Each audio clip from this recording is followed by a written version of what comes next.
Hill মেরেছে গণহারে আগের রাত থেকে, কিন্তু রেজাল্ট শিটে সিগনেচার দিয়ে নাও পোলিং এজেন্টদের, এটা তো ভাই ফুটেজে ধরা পড়েছে, কোনো লাল গল্প নয়, তাই না? সংস্কার বিচার বিভাগ সংস্কার কমিশনের একজন সদস্য আর একজন ঐতিহাসিক ব্যক্তি, যে ইতিহাসে যার নাম জড়িয়ে আছে, বিচারক মাজদার হোসেন সাহেব, কিন্তু ওপেন বললেন যে এই 18 মাসে কিছুই করা হয়নি, ইচ্ছা করলে সরকার অনেক কিছু করতে পারত। জুলাই সনদ বিষয়টা পাশ করবার জন্য হোক, জুলাই সনদ বাস্তবায়নের জন্য গণভোটের একটা আয়োজন হয়েছে এবং গণভোটে হাঁ জয়যুক্ত হয়েছে এবং দেখা গেছে সেখানে 60.something মানুষ ভোট দিয়েছে গণভোটে, সেখানে হাঁ জয়যুক্ত হয়েছে। এখন আগামীকাল যদিও বলি শপথ গ্রহণ অনুষ্ঠান, সেক্ষেত্রে নিম্নকক্ষ গঠিতই হয়ে যাচ্ছে। উচ্চকক্ষে কি হতে পারে বলে, উচ্চকক্ষ কিভাবে গঠিত হবে বলে মনে করেন? কি জুলাই সনদের বাস্তবায়ন অনুসারে হবে নাকি আসলে বিএনপির দেয়া ইশতেহারে এই পদ্ধতিতে হবে বলে আপনি কি মনে করছেন? আর যদি হয় কি ধরনের জটিলতা তৈরি হতে পারে? জেনারেল ধন্যবাদ আপনাকে। আমার মনে হয় রাজ্জাকি ভাই দিয়ে শুরু করলে ভালো হতো, যোগ্য মানুষ, লয়ার মানুষ।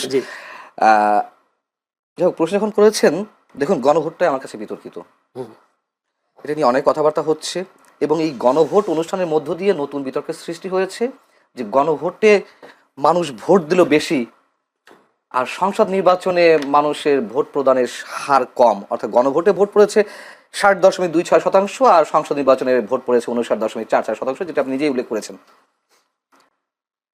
গণভোটের প্রতি মানুষ এত আকৃষ্ট হয়ে গেল, যেখানে গণভোটে হ্যাঁ দিবে নাকি না দিবে, যেখানে 84 প্রস্তাবের বিপরীতে 48টি প্রশ্ন ছিল, 48টি প্রশ্নের কে কনসাইজ করে 4টিতে নিয়ে আসা হয়েছে এবং একবারে আপনাকে হ্যাঁ না বলতে হবে।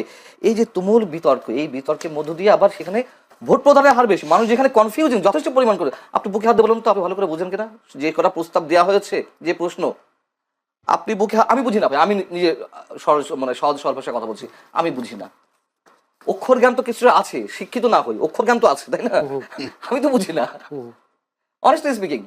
সেখানে গণভোটের সব হ্যাঁ না কেউ কেউ দিয়ে দিল, আর যেখানে বিএনপি গণভোটের তো সাইলেন্ট ছিল, হ্যাঁ না এর ক্ষেত্রে সাইলেন্ট ছিল, শুধু সমালোচনা এড়ানোর জায়গা থেকে তারেক রহমান একবার বলেছেন, আমার যদি ভুল না হয়ে থাকে নির্বাচনের প্রচারণায়, একদিন বলেছেন হায়ের পক্ষে ভোট দিন। আর টোটাল বিএনপি কি আসলে কেমন ছিল, হ্যাঁ নাকি না? না, তারা তো এই গণভোটের এই যে জুলাই সনদ প্রস্তাব, আইনি ভিত্তি ইত্যাদি ইত্যাদি, এগুলো নিয়ে তো ফ্রম দ্য বিগিনিং তাদের আপত্তি। তারপর দেখা যাচ্ছে যে জনগণকে হয়তো কেউ কেউ কোনো কোনো বিশেষ শক্তি ভুলভাল বোঝাতে পারে, ও তোমরা সংস্কারের পক্ষে না। আচ্ছা, সংস্কারের পক্ষে না, সংস্কারের পক্ষে তো আমরা সবাই। সংস্কার তো একটি চলমান প্রক্রিয়া। আজকে আমার পার্সোনাল একটি পডকাস্ট আছে, আপনি জানেন, সেখানে বিচারক মাজদার হোসেন সাহেবকে আমি ইনভাইট করেছিলাম। উনি তো সংস্কার কমিশনের সদস্য ছিলেন, উনি তো ফুললি ডিসঅ্যাপয়েন্টেড। সংস্কার বিচার বিভাগ সংস্কার কমিশনের একজন সদস্য আর একজন ঐতিহাসিক ব্যক্তি, যে ইতিহাসে যার নাম জড়িয়ে আছে, বিচারক মাজদার হোসেন সাহেব, কিন্তু ওপেন বললেন যে এই 18 মাসে কিছুই করা হয়নি, ইচ্ছা করলে সরকার অনেক কিছু করতে পারত, আমাদের আশা ছিল ইন্টারিম গভর্নমেন্ট অনেক কিছু করবে, কিচ্ছু না। যে সেখানে আইন উপদেষ্টা বিচারকদের উপরে চোখ রাঙান, আইন উপদেষ্টা ইনডিরেক্টলি নির্দেশ দেন, এটাই কি সংস্কার? অতএব এই যে সংস্কারের প্রস্তাব, এই যে জুলাই সনদ আর সরকারের ইচ্ছা বা সরকারের যে ভরকেন্দ্রগুলো বা সরকারের বিহাইন্ড দ্য স্ক্রিন যারা সরকার চালিয়েছে, তাদের মধ্যে সংস্কার নিয়ে নানান ধরনের জটিলতা আছে। আচ্ছা, আমি মূল প্রশ্ন আছে উত্তরে, সেটি হচ্ছে আমাকে একটু বোঝান, এই যে উচ্চকক্ষ নিম্নকক্ষ খুব ভালো প্রস্তাব, প্রধানমন্ত্রীর মেয়াদ 10 বছর বেশি থাকবে না একজনের ক্ষেত্রে, খুব ভালো প্রস্তাব, রাষ্ট্রপতি প্রধানমন্ত্রীর ভারসাম্যের মানে ক্ষমতার ভারসাম্য হবে, খুবই ভালো প্রস্তাব। কিন্তু এই যে গণভোটটার কি প্রয়োজন ছিল? আমি প্রথমে বলেছি এটি সংবিধান সম্মত নয়। দ্বিতীয় কথা হচ্ছে 2/3 ব্রুট মেজরিটি নিয়ে বিএনপি এখন ক্ষমতায়। এর আগে সংবিধান সংস্কার হয়েছে না? হয়েছে তো। এর আগে তো নানান আইনের সংস্কার হয়েছে, নতুন নতুন আইন প্রণয়ন হয়েছে, তার জন্য গণভোট প্রয়োজন আছে? আচ্ছা, এই 2/3 সংখ্যাগরিষ্ঠতা নিয়ে তো সংস্কার প্রস্তাব বিএনপি যা ইচ্ছা করতেই পারে। এই যে সংবিধান সংস্কার পরিষদ, এটি কেন, কোন উদ্ভট চিন্তা থেকে এটি এলো? এবং একই সঙ্গে প্রশ্ন, এটি দাবি তো মূলত এনসিপি এবং জামায়াতে ইসলামী ছিল, তাই না? সেই এনসিপি কেন এত কিছুর পরে, এত দিন পরে, নির্বাচন হয়ে যাওয়ার পরে, আজ কিবার রোববার আজকে তারা গেছেন বঙ্গভবনে স্বাক্ষর করতে? আপনি বুঝতে পারছেন না খেলাগুলো কোথায়? যারা প্রস্তাবক, যারা নিজেদেরকে বিপ্লবী বলছে, যারা এটার করতে যান প্রাণ দিতে মরিয়া হয়ে আছে, তারা কেন এতদিন পরে একেবারে নির্বাচন পরে গিয়ে স্বাক্ষর করতে গেল, তার আগে কেন স্বাক্ষর করলো না? এই প্রশ্নগুলো পাল্টা আপনাদের কাছে। তাহলে এটি দিয়ে কি হচ্ছে? তারপরে উচ্চকক্ষ গঠন হচ্ছে কি হচ্ছে না আমি একটু জানতে চাই। যদি গঠন হয় তাহলে কিভাবে গঠিত হওয়া উচিত? বিএনপি বলে আসছে যে আসনের ভিত্তিতে, আসনের ভিত্তিতে তারা উচ্চকক্ষ গঠন করতে চায়, আর জামায়াতে ইসলামী চায় পিয়ার পদ্ধতি। হ্যাঁ, সো এটা তো এখনো নিষ্পত্তিহীন অবস্থা আছে, নিষ্পত্তি হয়নি। নিষ্পত্তি না হলে কোনো জটিলতা তৈরি হবে, জটিলতা তো সৃষ্টি হতেই পারে। জামায়াতে ইসলামী 68 আসন নিয়ে আছে, আরো 6টা তাদের সহযোগীদের। সো এতগুলো আসন নিয়ে তারা তো শক্তিশালী বিরোধী দল হিসেবে উপস্থিত হয়েছে। যেহেতু নিম্নকক্ষে বিএনপি 2/3 ভোট পেয়েছে, সেখানে তাদের আইন পাশ করতেও তো তার কোনো জটিলতা নাই। দুইটা প্রশ্ন উত্তর যদি আপনার শেষের প্রশ্ন উত্তর দিয়ে শুরু করি। সেটা হচ্ছে অবশ্যই তাদের কোনো সমস্যা না, তারা ব্রুট মেজরিটি পেয়েছে। যদিও ব্রুট মেজরিটি ইতিহাস বলে যে সংশ্লিষ্ট দলের জন্য ক্ষতির কারণ হয়, তারা এক না হয়ে ওঠার সুযোগ পায়। যাই হোক, এগুলো ভবিষ্যতেই বলবে যে বিএনপির ক্ষেত্রে আসলে কি হবে। এবং আইন প্রণয়নের ক্ষেত্রে কিছু করার নেই। হয়তো জামাত ইসলামী, এনসিপি যে 2-1 জন সদস্য বা স্বতন্ত্র বা অন্যান্য দলে যারা আছে তারা একটু হইচই করতে পারবে, কিন্তু বিএনপি যা ইচ্ছা তাই করতে পারবে। আর উচ্চকক্ষের ক্ষেত্রে আপনি বললেন যে জটিলতা, সেটাও পুরনো প্রশ্নটা বোধহয় ঘুরে ফিরে এলো যে জটিলতা একটা সৃষ্টি হবে। আমি জটিলতা এই জন্য বলছি, আচ্ছা জটিলতা হওয়ার তো দরকার, ওখানে তো তারা বেশিরভাগ আসন পাবে উচ্চকক্ষে। হ্যাঁ, বিএনপি ওখানে তো উচ্চকক্ষ, যদি একেবারে পিয়ার পদ্ধতিতেও হয়, তো সেই ক্ষেত্রে আইন পাশ করার ক্ষেত্রে তো তেমন কোনো জটিলতা তৈরি হবে বলে মনে হয় না আমার মতে। তো সেই ক্ষেত্রেও বা বিএনপি কেন রাজি হবে না? বলে রাজি হবে না এই কারণে তাদের রিপ্রেজেন্টেটিভ কম যাচ্ছে, যদি ভোটের হিসেবে হয়। ভোটের হিসেবে পিয়ার পদ্ধতি হলেও তো ওনাদের আসন বেশি থাকছে তো না, যদি বেশি থাকছে আর পিয়ার আর জনগণের ভোটের রেশিওতে যদি হয় তাহলে তাদের প্রতিনিধিত্ব কম যাবে উচ্চকক্ষে। এটাই, সো এই কারণে তারা ওইটা চাচ্ছে।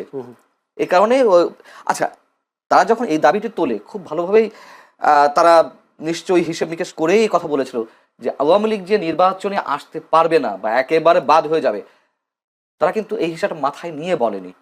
তারা আওয়ামী লীগ আসতে পারে, আওয়ামী লীগ আসলে একটা কন্টেস্ট হবে, হ্যাঁ, সেক্ষেত্রে আওয়ামী লীগের ভোট কম নয়। এবং একটু দেখা গেছে 2008 পর্যন্ত মানে পার্সেন্টেজে আওয়ামী লীগ সবসময় এগিয়ে ছিল, 35-40% মধ্যে দুই দলেরই, বাট বিএনপির চেয়ে আওয়ামী লীগ অনেক বেশি আসন পেয়েছে। যাই হোক, এই জন্য সংসদে মানে সংসদের নিম্নকক্ষে যদি হয়ে থাকে তার ভিত্তিতে বা আসনের ভিত্তিতে তারা এটা চাইছিল। দেখুন, আমার মনে হয় এই পর্যন্ত যাবে না, তার আগে অনেক ধরনের জটিলতা হবে। জটিলতা এখনই দেখা দিয়েছে, আমি জানি না যে কি হবে, কি হতে যাচ্ছে সকালে। আমরা তো সবসময় সংশয় প্রকাশ করি, সংশয় প্রকাশ করাটাই আমাদের কাজ, প্রশ্ন তৈরি করাটাই সাংবাদিকদের কাজ। আশাবাদী নয় কেন আপনারা, সংশয়বাদী কেন? না, এখন তো শোনা যাচ্ছে যে বিএনপি তো বলছে যে এটা তো সংবিধানে নেই, সাংবিধানিক সংস্থা পরিষদ বলে আবার কি আছে, সালাউদ্দিন আহমেদ বলেছেন। বিএনপির একাধিক সূত্র বলছে যে তারা একই সাথে সংসদ সদস্য হিসেবে এবং সংবিধান সংস্কার পরিষদের সদস্য হিসেবে ওত নিতে চায় না, তারা আগে এমপি হিসেবে শপথ নিতে চায়, পরেরটা পরে। এদিকে নিশ্চয়ই সরকারের পক্ষ থেকে আপত্তি আছে, যেহেতু তাদের মধ্যে সরকারই আয়োজন করছে শপথের। কিন্তু পেছনে তো জামাত আছে, এনসিপি আছে, তারা আপত্তি জানাচ্ছে। এরই মধ্যে আমরা তো এ ধরনের খবর পাচ্ছি, আমি জানি না কতটুকু সত্য না মিথ্যা, তবে একেবারে তো উড়িয়ে দেওয়া যায় না। এটা তো সত্য কথা যে বিএনপি যেটা বলছে যে সংবিধান সংস্কার পরিষদ বলে কিছু নাই, অতএব ঝামেলা হচ্ছে। কি খবরটা পাচ্ছেন সেটা খবর পাচ্ছেন ঝামেলা কিছু একটা হচ্ছে, সেই ঝামেলাটা কোথায় গিয়ে দাঁড়াবে এটা বুঝতে পারছি। আমরা তো বলেছিলাম, আপনারা এখানেও বলেছি যে আমি মনে করি না ডক্টর মোহাম্মদ ইউনূসের অধীনে কোনো নিরপেক্ষ নির্বাচন হতে পারে। আমি মনে করি না যে, এখনো বলছি, মানে এই কয়েকদিন আগে এসে বলেছিলাম যে নির্বাচন হবে কিনা, যথেষ্ট কনফিউজড, যথেষ্ট নির্বাচন হয়েছে। আবার এই কথাই বলেছিলাম যে আমাদের ধারণা যেন, আমাদের সংশয় যেন মিথ্যা প্রমাণিত হয়, এই কথাও বলেছিলাম। তার কারণ এই গভর্নমেন্টের কোনো কাজের প্রতি আমার কোনো আস্থা যায় না। ঐতিহাসিক নির্বাচন তো হয়েছে, এটা তো অস্বীকার করতে পারেন। ইতিহাস বলতে পারেন, সন্ধ্যার ভোট, মানে আমি না এগুলার বিতর্ক সৃষ্টি করতে চাচ্ছি না। যেহেতু আপনি বলেছেন ঐতিহাসিক হয়েছে, আওয়ামী লীগের সময় দিনের ভোট রাত 10টা থেকে শুরু হয়েছিল, আগের রাত 10টা থেকে, আর এই ভোট এই 2026 12 ফেব্রুয়ারি ভোট আগের দিন সন্ধ্যা থেকে শুরু হয়েছে, সেদিক থেকে ঐতিহাসিক। আওয়ামী লীগের মতো একটি দল নেই, সেদিক থেকে ঐতিহাসিক। এই ভোটটা আরো এগিয়ে আগের দিন রাতে কিন্তু সন্ধ্যা থেকে আওয়ামী লীগের জন্য লাভ হয়েছে। আওয়ামী লীগকে আমরা যে কারণে অপবাদ দিয়ে আসছি, কেন শুরু হয়েছে বলে আপনি জানেন না? আপনি ফুটেজ দেখেননি? ব্যালট পেপার খোলা, ওই গণভোটের ব্যালট পেপার সামনে দেখা যাচ্ছে সন্ধ্যা থেকে, ওপেন ব্যালট বাক্সের উপরে, তারপরে আপনার রেজাল্ট শিটে সিগনেচার নিয়ে। আওয়ামী লীগের সময় এটি ঘটেনি, সিল মেরেছে গণহারে আগের রাত থেকে, কিন্তু রেজাল্ট শিটে সিগনেচার দিয়ে নাও পোলিং এজেন্টদের, এটা তো ভাই ফুটেজে ধরা পড়েছে, জি, কোনো ধন্যবাদ। লাল গল্প নয়, তাই না? জি, জি। তো আপনি সেদিক থেকে ঐতিহাসিক, হ্যাঁ, নানান কারণ ঐতিহাসিক, এবং ঐতিহাসিক আরো একদিক থেকে পৃথিবীর ইতিহাসে কোনো নির্বাচন পাবেন না, নট অনলি বাংলাদেশ, পৃথিবীর ইতিহাসে কোথাও নয় যে একটা নির্বাচনের আগের রাত পর্যন্ত মানুষ কনফিউজিং অবস্থা থাকে এই নির্বাচন হবে কিনা। হবে কিনা। আচ্ছা, আমরা তা দেখলামও বিএনপি ক্ষমতায় এসে আওয়ামী লীগের রাজনীতি করার পথ সহজ হয়ে গেল কেমনটা মনে হচ্ছে। এই জন্য বলছি যে বিভিন্ন জায়গায় আওয়ামী লীগের কার্যালয়গুলো খোলা হচ্ছে, খুলে দিচ্ছে, জয় বাংলা স্লোগান দিচ্ছে, এবং বিএনপির নেতারা গিয়ে গিয়ে খুলেও দিচ্ছে এরকম।